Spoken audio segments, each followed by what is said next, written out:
Guys, dinner is ready in a few minutes. Breaking news. Tech giant Nexamind has just unveiled its latest innovative creation, the AI bot Charlie. Equipped with revolutionary interactive capabilities, its most groundbreaking feature is its advanced lie detecting capabilities. Dad, what's that? Okay, so guys, as you probably heard at Nexamind, we developed this new and one-of-a-kind AI bot called Charlie.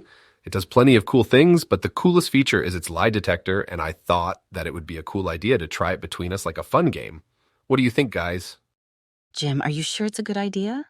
You will see it will be fun. So just to let you know if you lie, it detects it and then sends you a subtle electric shock wave, but nothing to worry about. So to get it on, you just have to say Charlie on, and that's it. Now it hears everything and will be able to tell if someone's lying. Okay, why not? So, Mason, what did you do this afternoon? Nothing special, just did some homework, you know. Okay, I was at Tommy's house watching movies. Which movie did you watch? The movie Taxi.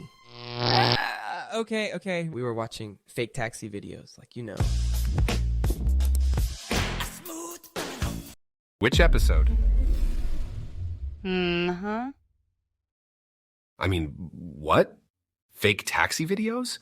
At your age, I didn't even have access to stuff like that, and it never even passed my mind to, Well, he's definitely your son.